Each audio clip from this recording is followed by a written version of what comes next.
ಶಿವರಾತ್ರಿ ಹಬ್ಬದ ಪ್ರಯುಕ್ತ ಹೊಳೆನಂಜುಂಡೇಶ್ವರ ದೇವಸ್ಥಾನದಲ್ಲಿ ಭಕ್ತ ಸಾಗರವೇ ನಡೆದಿತ್ತು. ಮುಂಜಾನೆ 3 ಗಂಟೆಯಿಂದಲೇ ನಂಜುಂಡೇಶ್ವರನ ದರ್ಶನಕ್ಕೆ ಭಕ್ತರು ಆಗಮಿಸಿದರು. ಹೊಳೆನಂಜುಂಡೇಶ್ವರ ಸ್ವಾಮಿಗೆ ರುದ್ರಾಭಿಷೇಕ, ಪಂಚಾಮೃತಾಭಿಷೇಕದೊಂದಿಗೆ ಅರ್ಚಕರು ಭಕ್ತರ ಸಮ್ಮುಖದಲ್ಲಿ ವಿಶೇಷ ಪೂಜೆ ಸಲ್ಲಿಸಿದರು. ದಕ್ಷಿಣ ಕಾಶಿ ಎಂದೇ ಪ್ರಸಿದ್ಧವಾಗಿರುವ ಕೊರಟಗೆರೆ ಕ್ಷೇತ್ರದಲ್ಲಿ ಎಲ್ಲ ದೇವಸ್ಥಾನಗಳಲ್ಲೂ ವಿಶೇಷ ಪೂಜೆ ಸಲ್ಲಿಸಲಾಯಿತು. ಶಿವರಾತ್ರಿ ಹಬ್ಬದ ಪ್ರಯುಕ್ತ ಭಕ್ತರು ಶಿವನನ್ನ ಕಣ್ತುಂಬಿಕೊಂಡರು. ಕೊರಟಗೆರೆಯ ಗವಿಗಂಗಾಧರೇಶ್ವರ ಸ್ವಾಮಿಯ ಸನ್ನಿಧಾನದಲ್ಲಿ ಸಂಜೆ 6 ಗಂಟೆಗೆ ಲಕ್ಷ ದೀಪೋತ್ಸವ ನಡೆಯಿತು.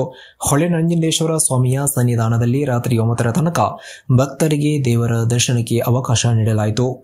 ದೇವರ ದರ್ಶನಕ್ಕೆ ಬಂದ ಭಕ್ತರಿಗೆ ಬೆಳಗಿನಿಂದ ಸಂಜೆಯವರೆಗೂ ಮಜ್ಜಿಗೆ ಪಾನಕದ ಜೊತೆ ಪ್ರಸಾದ ವಿನಿಯೋಗ ಮಾಡಲಾಯಿತು. ವರದಿ ಮಂಜುಸ್ವಾಮಿ ಎಂಎನ್, ಕೊರಟಗೆರೆ. ಶ್ರೀ ಹೊಳೆನಂಜುಂಡೇಶ್ವರ ಸ್ವಾಮಿ ನಮ್ಮ ಹೆಸರಿನಿಂದ ಕೂಡಿರುವ ಶಿವರ ದೇವಾಲಯ. ನಾವು ಇಲ್ಲಿ ಈ ಹೊಳೆನಂಜುಂಡೇಶ್ವರ ಸ್ವಾಮಿಯ ಪ್ರಧಾನ ಅರ್ಚಕರು.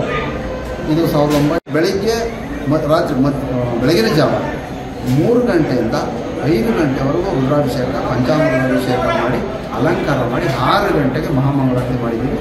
ಇನ್ನು ಸಂಜೆ 8 ಗಂಟೆವರೆಗೂ ಇದೇ ಸಮಯ ಮಂಗಳಾರತಿ ನಡೀತಾ ಇದೆ. ಭಕ್ತಾದಿಗಳು ತೀರ್ಥ ಪ್ರಸಾದ ಆಗ್ತಾ ಇದೆ.